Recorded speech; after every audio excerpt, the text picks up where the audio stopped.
Hello students, good afternoon. मैं आपकी new ma'am प्रिया सिंह चौहान आज आपको क्लास 10th की सोशल साइंस सब्जेक्ट का चैप्टर फर्स्ट का आगे का सिलेबस पढ़ाने जा रही हूँ।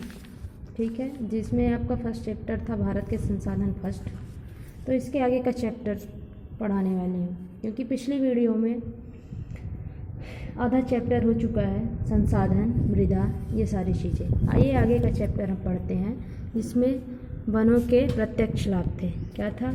आपको मैंने बताया था पिछले वीडियो में कि वनों के महत्व के अनुसार उनको दो भागों में बांटा गया है। कौन कौन से थे? पहला था प्रत्यक्ष लाभ, दूसरा था अप्रत्यक्ष लाभ। तो आइए सबसे पहले देखते हैं वनों से प्रत्यक्ष लाभ। तो क्या है वनों के प्रत्यक्ष लाभ? तो वनों से जो हमें सीधे तरीके से लाभ होते हैं उसे प्रत्यक्ष लाभ कहते हैं। जैसे लकड़ी की प्राप्ति होती है, हमें वनों से कई प्रकार की उपयोगी लकड़ियों की प्राप्ति होती है। जैसे सागौन की लकड़ियाँ हो गई, साल की लकड़ियाँ हो गई, शीश की लकड़ियाँ हो गई और चंदन की लकड़ियाँ हो गई। ये लकड़ियों से फर्नीचर बनाया जाता है। ठीक है, और सहायक उपजों की प्राप्ति होती है। प्रत्यक्ष वनों से हमें सहायक उपजों की प्राप्ति होती है। सहायक उपज क्या होते हैं? जैसे चमड़ा हो गया, गोंद हो गया, शहद हो गया, कत्था हो गया, मोम हो गया, छाले, बांस, जड़ी बूटियाँ, जानवरों के सींग आदि। ठीक है, और इसके आधारभूत उद्योगों के लिए सामग्री, उद्योगों के लिए सामग्री भी वनों से ही प्राप्त होती है। जैसे लकड़ी हो गई, घास हो गया, बांस से कागज़ उद्योग हो गया, और सफ़ेद सनोबर से दिया सलाई हो गई, तारपीन और केवड़ा के तेल उद्योग, जड़ी बूटी आदि उद्योग भी के लिए भी वन आवश्यक होते हैं। अब जानवरों के लिए चारागाह, वनों से ही हमें उत्तम चारागाह प्राप्त होता है। और जानवरों के लिए चारागाह तो हो गया। क्या होता है? वनों से हमें रोजगार की भी प्राप्ति होती है। क्या आपको पता है कि अपने देश की जनसंख्या 7.8 करोड़ व्यक्तियों की जीविका वनों पर आश्रित है। ठीक है, वनों से जो कच्चे पदार्थ मिलते हैं उनसे बहुत से उद्योग भी चल रहे हैं, जिनसे करोड़ों व्यक्तियों का रोजगार मिला हुआ है। विदेशी मुद्रा की प्राप्ति होती है वनों से प्राप्त। जैसे लाख क्या होता है? गोंद होता है। तारपीन का तेल, चंदन का तेल, लकड़ी से ही कलात्मक वस्तुओं का निर्माण होता है, जिनको विदेशों में बेचा जाता है, जिससे विदेशों मुद्रा प्राप्त होती है। और वन लघु उद्योग में सहायक है। वनों से कई प्रकार की तेंदुपत्ता, बेत, शहद, मोम आदि मिलते हैं। ठीक है, तो सरकार को राजस्व, वनों से सरकार का राजस्व भी प्राप्त है, क्योंकि सरकार को वनों के द्वारा बहुत फ़ायदा होता है। कई प्रकार की महत्वपूर्ण लकड़ियाँ मिलती हैं। और आपको पता है वर्तमान में राजस्व, हमारे सरकार का राजस्व 670 करोड़ रुपए है। ठीक है, और वो भी वार्षिक। अब आइए जानते हैं वनों से अप्रत्यक्ष लाभ। वनों से अप्रत्यक्ष लाभ कैसे होता है? तो क्या है? जे.एस.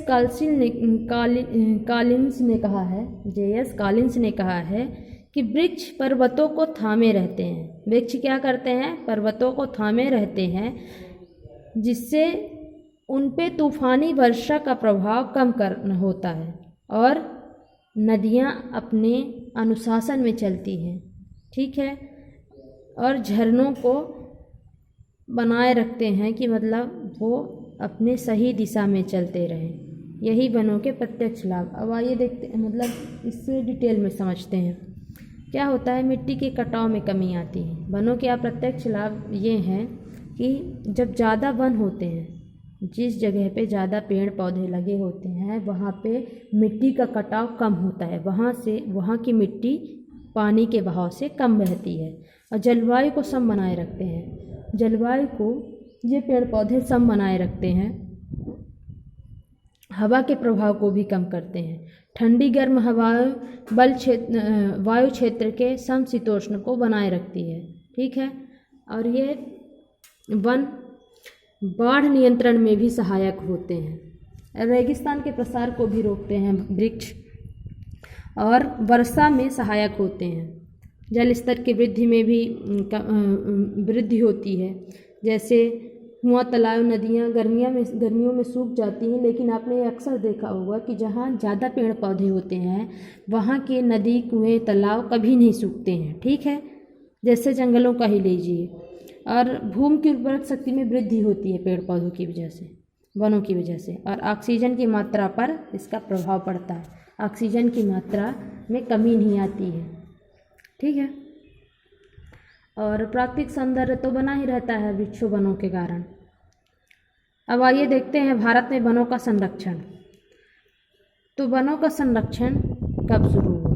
तो भारत में ब्रिटिश सरकार ने, आपको पता है कि ब्रिटिश सरकार पहले राज्य करती थी हमारे देश पे, तो भारत में ब्रिटिश सरकार ने 1984 में वन नीति अपनाई थी। क्या अपनाई थी?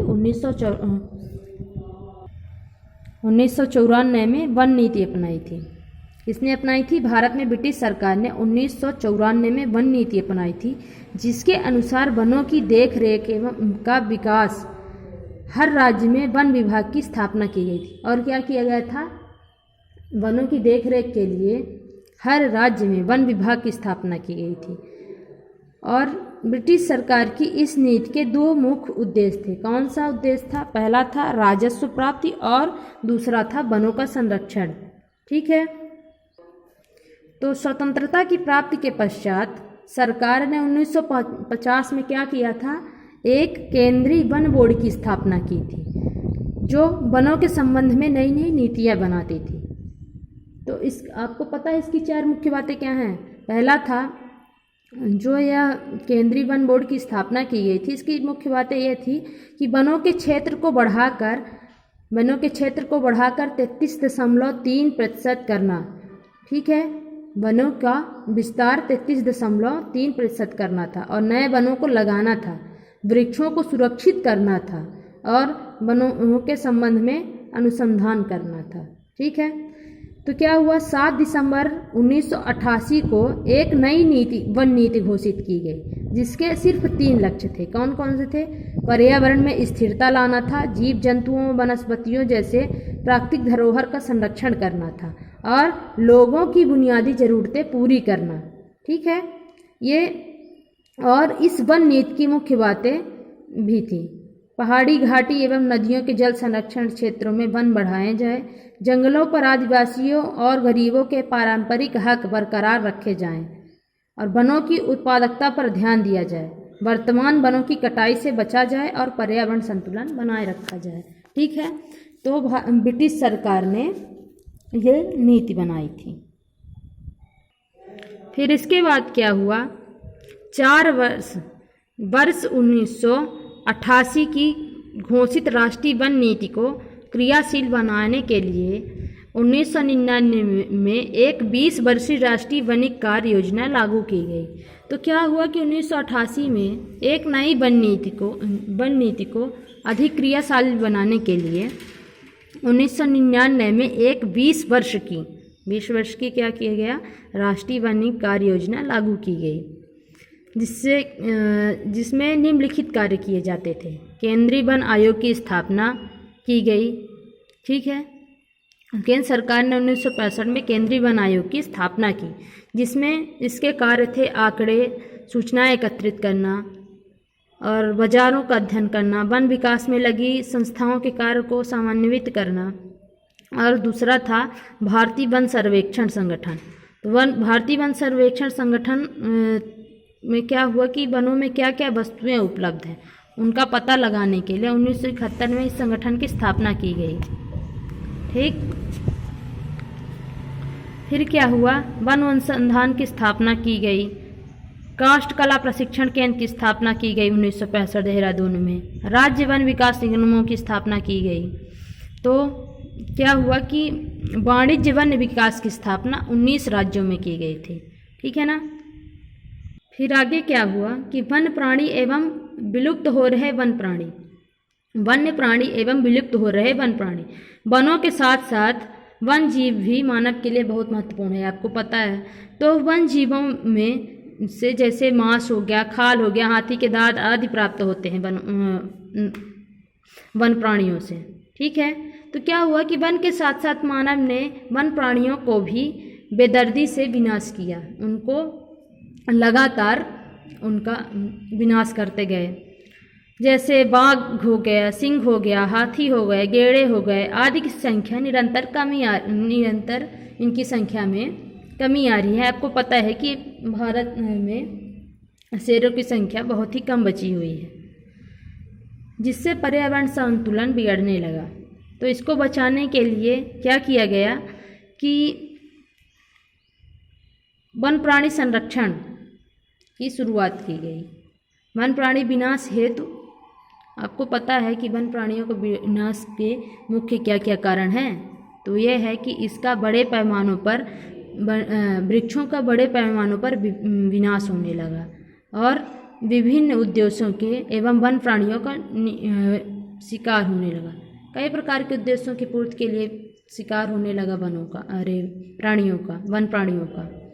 और पर्यावरण प्रदूषण के कारण, जीवों के प्रति घटती दया भावना के कारण, कुछ उद्योगों के लिए कच्चा माल के लिए वन प्राणियों का शिकार होने लगा और मानव समुदाय के उद्देश्यपूर्ण सोच के लिए। तो अब देखते हैं कि वन प्राणी संरक्षण के लिए उपाय क्या क्या किए गए। तो वन जीवों के प्राकृतिक आवासों को बिना नुकसान पहुंचाए प्रबंधन किए गए और वन जीवों के शिकार पर पूर्णतः प्रतिबंध लगाया गया। वन क्षेत्रों में जैव मंडल रिजर्व की स्थापना की गई और वन जीवों के प्रति लोगों के रवैयों में परिवर्तन हेतु शिक्षा एवं जागरूकता फैलाई गई और वन जीव प्रबंधन की योजना को ईमानदारी से लागू किया गया। अब तो आज हमारा ये पाठ इसी टॉपिक से समाप्त होता है। अब कल हम इसके क्वेश्चन आंसर देखेंगे। ठीक है, तो अगर आपको कोई परेशानी होगी तो आप कमेंट करके पूछ सकते हैं। जय हिंद।